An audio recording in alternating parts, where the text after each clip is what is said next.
Good morning students. आजच्या तासाला आपण टर्मिनल व्हेलॉसिटी, त्याची डेफिनेशन आणि त्याचा जो कन्सेप्ट आहे तो आणि त्याचं डेरिवेशन आपल्याला या तासामध्ये बघायचं आहे, त्याचा स्टडी करायचा आहे.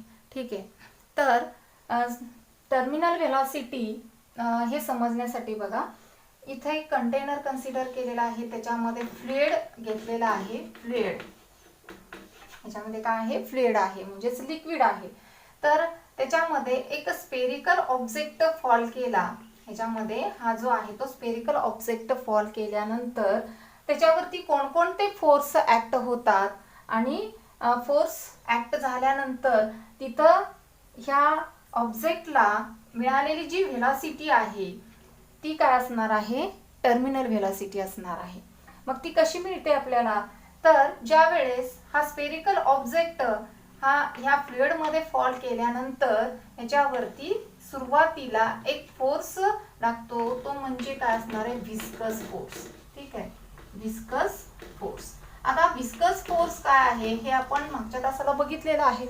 तर हा ऑब्जेक्ट, स्पेरिकल ऑब्जेक्ट फ्लुइड मध्ये फॉल केल्यानंतर हे फ्लुइड आणि हा स्पेरिकल ऑब्जेक्ट ह्याच्यामध्ये काय होतं? फ्लुइड फ्रिक्शन मिळतं आपल्याला, म्हणजेच इथं अपोजिट फोर्स मिळतो लिक्विड आणि या ऑब्जेक्ट वरती. ह्या दोन्हीमुळं काय होतं की तिथे एक फ्रिक्शन तयार होतं, फ्लुइड फ्रिक्शन, आणि तिथं आपल्याला मिळणारा जो फोर्स आहे तो काय असतो? व्हिस्कस फोर्स असतो. आणि हा व्हिस्कस फोर्स कुठं लागतो? अपवर्ड डायरेक्शनला लागतो. ठीक आहे. तर आणि हा व्हिस्कस फोर्स कशावरती डिपेंड आहे? जेवढ्या वेगाने आपण हा ऑब्जेक्ट ह्या फ्लुइड मध्ये फॉल करतो त्याच्यावरती हा व्हिस्कस फोर्स डिपेंड आहे. म्हणजे जेवढी इथं समजा ह्याची फॉल होणारी व्हेलॉसिटी जर कमी असेल, म्हणजेच v कमी असेल, तर व्हिस्कस फोर्स सुद्धा आपल्याला काय मिळतो? कमी मिळतो. आणि जर व्हेलॉसिटी जास्त असेल तर व्हिस्कस फोर्स सुद्धा आपल्याला काय मिळतो? जास्त मिळत असतो. म्हणजे व्हिस्कस फोर्स जो आहे हे आपल्याला काय मिळतो? चेंज मिळतो, कॉन्स्टंट मिळत नाही. का? तर तो व्हेलॉसिटी वरती डिपेंड असतो. ठीक आहे. हा व्हिस्कस फोर्स आपल्याला एक ह्या ऑब्जेक्ट वरती मिळतो अपवर्ड डायरेक्शनला. त्यानंतर हा ज्यावेळेस फॉल आपण करतो फ्लुइड मध्ये, त्यावेळेस इथं डाऊनवर्ड डायरेक्शनला आपल्याला एक फोर्स मिळतो, डाऊनवर्ड फोर्स. काय असणार आहे? Weight mg. ठीक आहे. काय असणार आहे? हा फॉल केल्यानंतर काय होणार आहे? तो खालच्या डायरेक्शनला येणार आहे, त्याला आपण काय म्हणतो? Downward force. त्यावेळेस मिळणारा force weight mg, gravitational force असणार आहे. आणि तो mg आपण कन्सिडर करतो डाऊनवर्ड फोर्स, डाऊनवर्ड फोर्स. आणि त्याला fg ने आपण काय करतो? डिनोट करतो. Downward force fg is equal to काय असणार आहे? mg असणार आहे. हा दुसरा फोर्स ह्या ऑब्जेक्ट वरती लागतो, म्हणजेच त्याला आपण ग्रॅव्हिटेशनल फोर्स म्हणतो. आता तिसरा एक फोर्स ह्याच्यावरती लागतो ह्या ऑब्जेक्ट वरती, तो म्हणजे काय असणार आहे? Upthrust force. Upthrust force. आता अपथ्रस्ट फोर्स तर आपण कशाने डिनोट करतो? fu. अपथ्रस्ट फोर्स fu ने डिनोट करतो. त्यालाच काय म्हटलं जातं? बायॉन्ट फोर्स. म्हणजे बघा, बायॉन्ट फोर्स म्हणजेच काय असणार आहे? Upthrust force. Upthrust force. आणि हा fu ने डिनोट केला जातो. आता हा अपथ्रस्ट फोर्स आपल्याला कसा मिळतो? जर ह्याच्यामध्ये हा स्पेरिकल ऑब्जेक्ट फ्लुइड मध्ये फॉल केल्यानंतर, फॉल करायच्या आधी आपल्याला एवढीच लिक्विडची लेवल असते, आणि फॉल केल्यानंतर काय होणार आहे? त्याची लिक्विड जी लेवल आहे ती काय होणार आहे? इन्क्रीज होणार आहे. बरोबर आहे. आता आपण एखादा बघा ग्लास पूर्ण भरलेला आहे आणि त्याच्यामध्ये जर आपण एखादा ऑब्जेक्ट फॉल केला, टाकला, स्पेरिकल किंवा कुठल्याही शेपचा टाकला, तर काय होणार आहे? तेवढाच काय होणार आहे? लिक्विड बाहेर येणार आहे, किंवा त्याची लेवल इन्क्रीज होणार आहे. तर समजा मी एवढी लेवल इन्क्रीज त्याची झालेली आहे फ्लुइडची ज्या वेळेस आपण स्पेरिकल ऑब्जेक्ट फॉल केला, आणि त्यावेळेस इथं जर आपण होलमधून लिक्विड एका छोट्याशा कंटेनरमध्ये जर आपण भरलं तर ते सुद्धा काय असणार आहे, वेट ऑफ लिक्विड असणार आहे. काय असणार आहे, वेट ऑफ लिक्विड डिस्प्लेस्ड. ठीक आहे, कसं असणार आहे, डिस्प्लेस्ड, जे आपल्याला ह्याच्यातून बाहेर आलेला आहे. म्हणजे स्पेरिकल ऑब्जेक्ट टाकल्यानंतर काय होणार आहे, एवढं लिक्विड वरती येणार आहे. म्हणजे हा स्पेरिकल ऑब्जेक्ट त्याचा व्हॉल्यूम काय असणार आहे, व्ही असणार आहे, व्हॉल्यूम असणार आहे. तेवढंच काय होणार आहे, लिक्विड आपल्याला याच्यामध्ये मिळणार आहे, तेवढंच इन्क्रीज होणार आहे. म्हणजेच ते वेट ऑफ लिक्विड काय असणार आहे, डिस्प्लेस्ड असणार आहे. आणि तो जो मिळणारा फोर्स आहे इथं, तो कुठला मिळतो, अपथ्रस्ट फोर्स मिळतो. आणि अपथ्रस्ट फोर्स FU आपण कन्सिडर केले, अपथ्रस्ट फोर्स FU. आणि तो कुठल्या डायरेक्शनला लागतो, वरच्या डायरेक्शनला लागतो. ठीक आहे, अपवर्ड डायरेक्शनला लागतो. तो काय असणार आहे, अपथ्रस्ट फोर्स असणार आहे. आणि तेवढंच लिक्विड डिस्प्लेस होणार आहे. मग इथं डिस्प्लेस होणारं जे लिक्विड आहे आपण काय कन्सिडर करतो, mg, weight of liquid displaced mg. मग हे जेवढ्या न्यूटनचं लिक्विड याच्यामध्ये आहे तेवढंच काय असणार आहे, म्हणजे इथं आपल्याला जेवढे इन्क्रीज झालेलं आहे तेवढंच ह्याच्यामध्ये मिळणार आहे. म्हणजे तेवढाच फोर्स इथं बी अपथ्रस्ट फोर्स मिळणार आहे. ठीक आहे, मग इथं हा जो FU इज इक्वल टू काय, mg आहे. तर m म्हणजे काय असणार आहे, म्हणजे volume density is equal to, आता डेन्सिटी ऑफ लिक्विड आपण सिग्मा इथं कन्सिडर करणार आहे. कारण रो काय आहे, डेन्सिटी ऑफ अ स्फिअर आहे. या ऑब्जेक्ट जो स्पेरिकल ऑब्जेक्ट आहे त्याची डेन्सिटी आपण रो कन्सिडर करणार आहे. त्यामुळं ह्या फ्लुइडची डेन्सिटी आपण काय कन्सिडर करणार आहे, सिग्मा कन्सिडर करणार आहे. त्यामुळे sigma density is equal to mass per unit volume. Volume काय असणार आहे, VL, म्हणजे लिक्विडचं व्हॉल्यूम असणार आहे VL. कारण ह्या स्पेरिकलचा जो ऑब्जेक्ट आहे त्याचा सुद्धा व्हॉल्यूम असणार आहे. ठीक आहे, त्यामुळं ह्या लिक्विडसाठी आपण VL कन्सिडर करणार आहे. मग इथं आपण m ची व्हॅल्यू आपण m is equal to sigma into VL आपण घेणार आहे. मग हा upthrust force FU is equal to m च्या ऐवजी आपण काय घेणार आहे, सिग्मा VL आणि G, acceleration due to gravity. म्हणजे हा आपला काय झाला, अपथ्रस्ट फोर्स आपल्याला मिळाला. ठीक आहे, FU is equal to sigma VLG. आणि ज्यावेळेस आपण हे डेरिवेशन बघणार आहे त्यावेळेस आपल्याला हा अपथ्रस्ट फोर्स तिथं आपल्याला हा घेता येईल, हे इक्वेशन आपल्याला तिथं घेता येईल. ठीक आहे, त्याचबरोबर आता हा जो विस्कस फोर्स आहे तो सुद्धा आपल्याला माहित आहे. आपण स्टोक्स लॉ नुसार ह्या ऑब्जेक्ट वरती लागणारा विस्कस फोर्स काढलेला आहे. तो म्हणजे काय आहे, FV is equal to 6 pi इटा RV, 6 पाय इटा RV. आता ह्याच्यामध्ये काय आहे, 6 पाय कॉन्स्टंट व्हॅल्यू आहे आणि इटा काय, कोएफिशियंट ऑफ विस्कोसिटी आहे. R काय असणार आहे, रेडियस ऑफ स्फिअर असणार आहे. आणि V काय असणार आहे, व्हॉल्यूम ऑफ स्फिअर असणार आहे. ठीक आहे, म्हणजे VS आपण इथं कन्सिडर करू शकतो, म्हणजे व्हॉल्यूम ऑफ स्फिअर. म्हणजे विस्कस फोर्स जो आहे तो आपल्याला एवढा मिळतो. म्हणजे FU काय मिळतो, सिग्मा VLG आणि विस्कस फोर्स 6 पाय इटा RV आपल्याला मिळतो. त्यानंतर आता इथं डाऊनवर्ड फोर्स आपल्याला मिळतो, वेट mg. ठीक आहे, आता बघा हा जो जेवढा इथं अपवर्ड फोर्स आपल्याला कुठले कुठले मिळतात, तर FV आणि FU हे दोन अपवर्ड फोर्स आहेत आणि FG हा काय आहे, डाऊनवर्ड फोर्स आहे. तर ज्या वेळेस आपण हा ऑब्जेक्ट फॉल करतो त्यावेळेस त्याची व्हेलॉसिटी काय होत जाते, इन्क्रीज होत जाते. ठीक आहे, व्हेलॉसिटी काय होते, इन्क्रीज. आणि हा ऑब्जेक्ट आहे तो खाली येतो आणि त्याची व्हेलॉसिटी काय होत जाते, इन्क्रीज होत जाते. आणि इन्क्रीज झाल्यानंतर इथं एक फोर्स असा येतो, म्हणजे ह्या ऑब्जेक्ट वरती लागणारा जो एक फोर्स असा आहे की आपल्याला हा ऑब्जेक्ट कॉन्स्टंट व्हेलॉसिटीने काय करतो, मूव्ह करतो. म्हणजे वेट mg हा डाऊनवर्ड फोर्सला लागतो आणि अपवर्डला दोन फोर्सेस आहेत, विस्कस फोर्स आणि अपथ्रस्ट फोर्स. ठीक आहे, अर्थात ह्याच्यामध्ये डाऊनवर्ड फोर्स जास्त आहे. ठीक आहे, मग अपवर्ड फोर्स आणि डाऊनवर्ड फोर्स ह्या दोन्ही जोपर्यंत सेम होत नाहीत तोपर्यंत हा ऑब्जेक्ट काय होतो की त्याची व्हेलॉसिटी इन्क्रीज होत जाते. म्हणजे त्याच्यावरती लागणारा जो फोर्स आहे तो म्हणजे अपवर्ड फोर्स आणि डाऊनवर्ड फोर्स काय होत नाही, सारखे होत नाहीत तोपर्यंत हा जो स्पेरिकल ऑब्जेक्ट आहे तो काय करतो, डाऊनवर्ड डायरेक्शनला मूव्ह होतो, ऍक्सेलरेट होत असतो आणि त्याची व्हेलॉसिटी इन्क्रीज होत जाते. त्यानंतर एका स्टेजला काय होतं की अपवर्ड फोर्स आणि डाऊनवर्ड फोर्स या ऑब्जेक्ट वरती सेम ऍक्ट होतात आणि दोन्हीचे फोर्सेस सेम झाल्यानंतर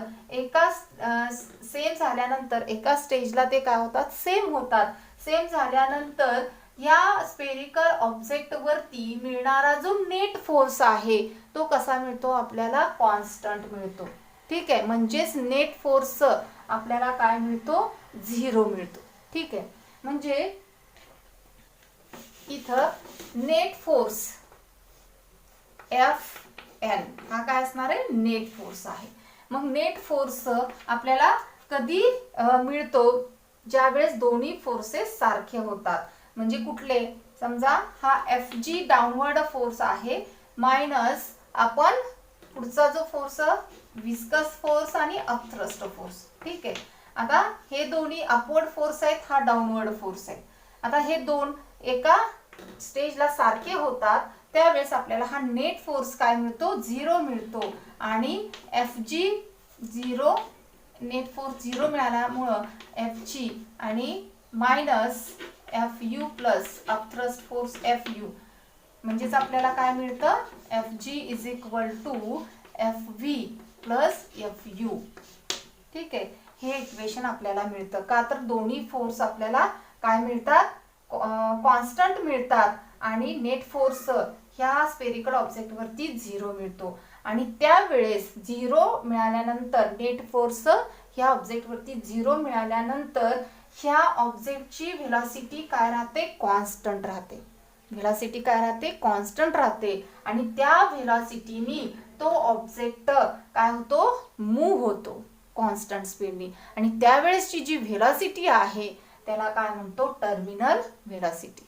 ठीक आहे, म्हणजेच टर्मिनल व्हेलॉसिटी म्हणजे काय, ज्या वेळेस अपवर्ड फोर्स आणि डाऊनवर्ड फोर्स सेम होतात आणि स्पेरिकल ऑब्जेक्ट वरती काय होणार आहे, एक मिळणारा जो फोर्स आहे नेट फोर्स 0 मिळतो आणि त्यावेळेस हा स्पेरिकल ऑब्जेक्टला एक कॉन्स्टंट व्हेलॉसिटी मिळते आणि त्या कॉन्स्टंट व्हेलॉसिटीने हा स्पेरिकल ऑब्जेक्ट मूव्ह होतो आणि त्यावेळेस जी मिळालेली कॉन्स्टंट व्हेलॉसिटी आहे त्या ऑब्जेक्टला त्याला काय म्हणतो, टर्मिनल व्हेलॉसिटी असं म्हणतो.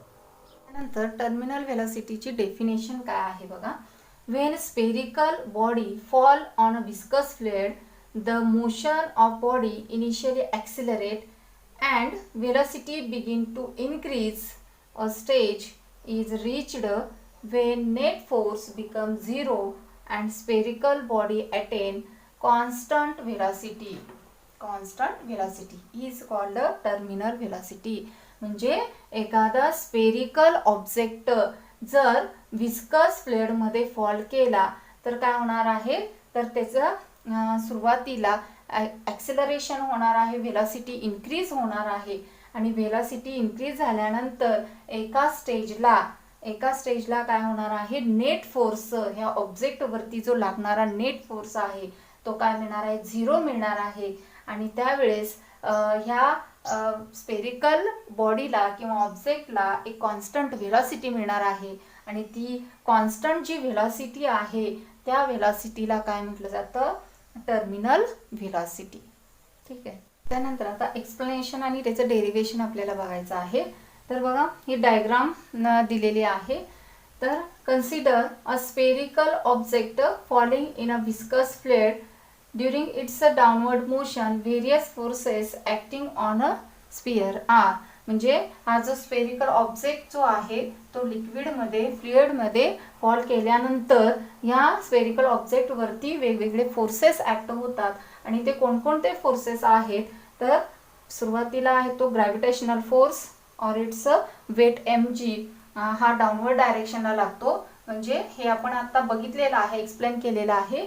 तर हा फॉल केल्यानंतर याच्यावरती लागणारा जो डाऊनवर्ड फोर्स आहे तो काय असणार, ग्रॅव्हिटेशनल फोर्स वेट mg, आणि हा डाऊनवर्ड डायरेक्शनला हा फोर्स मिळणार आहे ह्या स्पेरिकल ऑब्जेक्ट वरती. त्यानंतर दुसरा लागणारा फोर्स आहे विस्कस फोर्स, हा अपवर्ड डायरेक्शनला लागतो विस्कस फोर्स ह्या ऑब्जेक्ट वरती. त्यानंतर तिसरा जो आहे तो बायंट फोर्स और अपथ्रस्ट फोर्स. आणि काय आहे हा अपथ्रस्ट फोर्स काय आहे हे आपण एक्सप्लेन केलेलंच आहे.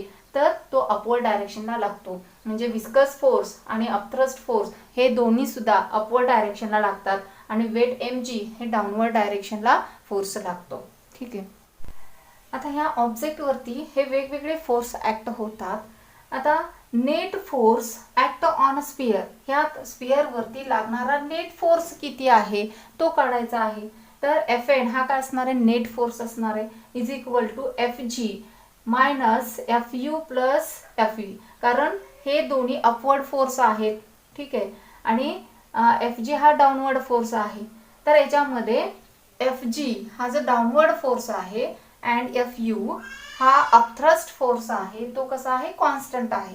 आता का कॉन्स्टंट आहे, तर वेट mg ह्या स्फिअरचं वेट mg जो आहे तो कॉन्स्टंट आहे. म्हणजे मास आणि हा जो acceleration due to gravity constant आहे, स्फिअरचं मास काय आहे, कॉन्स्टंट आहे, चेंज होत नाही.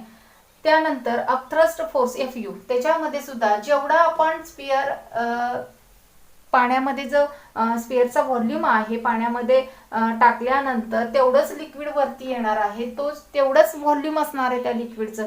त्यामुळं ते सुद्धा काय चेंज होणार नाही, कॉन्स्टंटच राहणार आहे. त्यामुळं Fg आणि Fu हे दोन्ही कसे आहेत, कॉन्स्टंट आहेत, चेंज होत नाही. मग ह्याच्यामध्ये जो विस्कस फोर्स आहे Fu तो फक्त याच्यामध्ये चेंज होणार आहे. But Fv increase continuously as a falling object increase its a velocity and the viscous force also increases and one time comes Fg is equal to Fv plus Fu. म्हणजे ह्याच्यामध्ये Fg आणि Fu constant आहे, change होत नाही. मग ह्याच्यामध्ये change होतो तो कोणतं, विस्कस फोर्स चेंज होतो. का, तर ह्याच्या व्हेलॉसिटीवरती डिपेंड आहे हा विस्कस फोर्स. जेवढ्या व्हेलॉसिटीनी आपण हा ऑब्जेक्ट फॉल करतो लिक्विडमध्ये तेवढी ह्याची व्हेलॉसिटी इन्क्रीज होत जाईल आणि व्हेलॉसिटी इन्क्रीज झाली की विस्कस फोर्स इन्क्रीज होतो. ह्याला व्हेलॉसिटी जर कमी मिळाली तर विस्कस फोर्स सुद्धा कमी मिळतो. म्हणजे विस्कस फोर्स हा व्हेरिएबल आहे, चेंज होतो, तो व्हेलॉसिटीवरती डिपेंड आहे. ठीक आहे. मग आता म्हणजेच आता इथं हा जो विस्कस फोर्स चेंज आहे त्यामुळे अपवर्ड फोर्स चेंज होणार आहे आणि डाऊनवर्ड फोर्स. मग काय होणार आहे की ज्यावेळेस हे दोन्ही फोर्सेस इक्वल होत नाही तोपर्यंत ह्याची व्हेलॉसिटी काय होणार आहे, डाऊनवर्ड डायरेक्शनला इन्क्रीज होत जाणार आहे. ठीक आहे. म्हणजेच एका स्टेजला असं होणार आहे की अपवर्ड जो फोर्स आहे आणि डाऊनवर्ड फोर्स यांचा जो दोन्ही फोर्स सारखे होत नाहीत तोपर्यंत ह्या ऑब्जेक्टची व्हेलॉसिटी इन्क्रीज होत जाते आणि एका स्टेजला ह्या ऑब्जेक्ट वरती एक नेट फोर्स आपल्याला मिळतो आणि तो नेट फोर्स काय मिळतो, 0 मिळतो.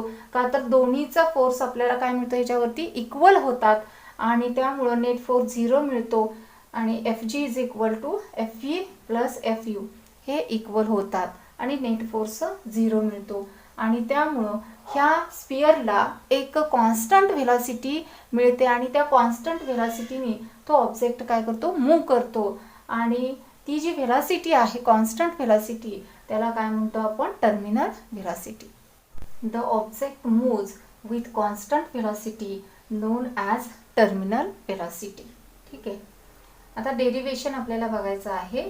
तर consider a spherical object falling under gravity.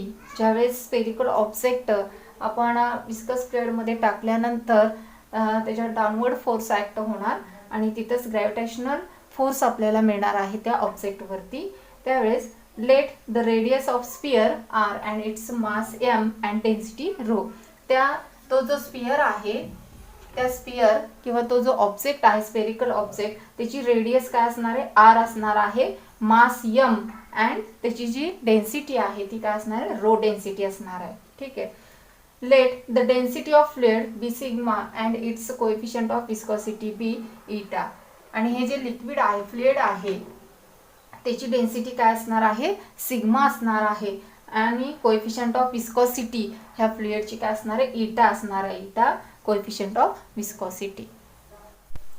when the sphere attain the terminal velocity, म्हणजे ह्या स्फिअर वरती आपल्याला नेट फोर्स 0 मिळतो, त्यावेळेस ह्या स्फिअरला एक कॉन्स्टंट व्हेलॉसिटी मिळते आणि ती जी व्हेलॉसिटी म्हणजे टर्मिनल व्हेलॉसिटी आहे.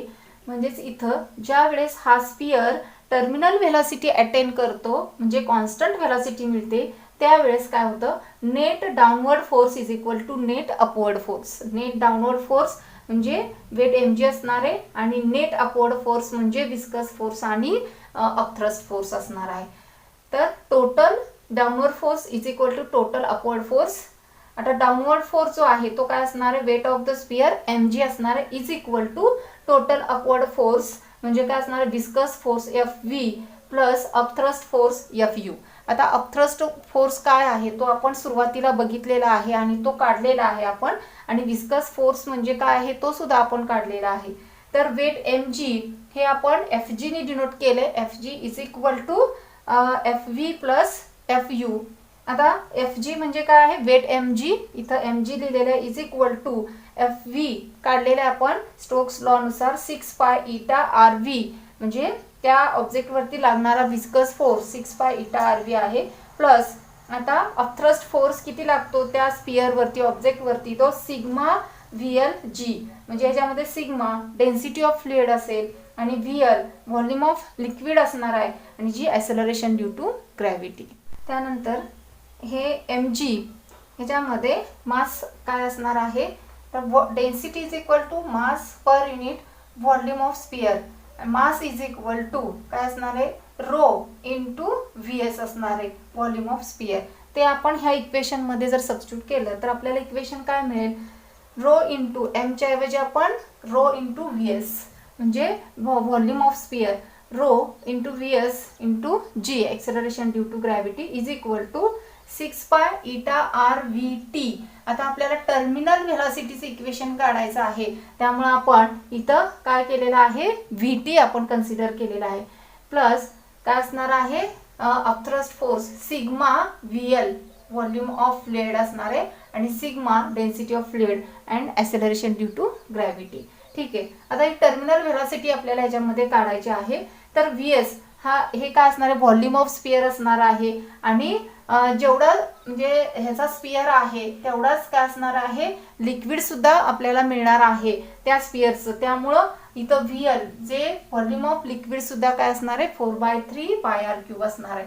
त्यामुळे इथं volume 4/3 pi R³ rho into G is equal to 6 pi eta RVT terminal velocity plus 4/3 pi R³ sigma into G. आता आपल्याला टर्मिनल व्हेलॉसिटी काढायचे, त्यामुळे 6 पाय इटा RVT ही जी टर्म आहे ती मी एका बाजूला घेतली is equal to 4/3 pi R³ row G minus 4/3 pi R³ sigma into G.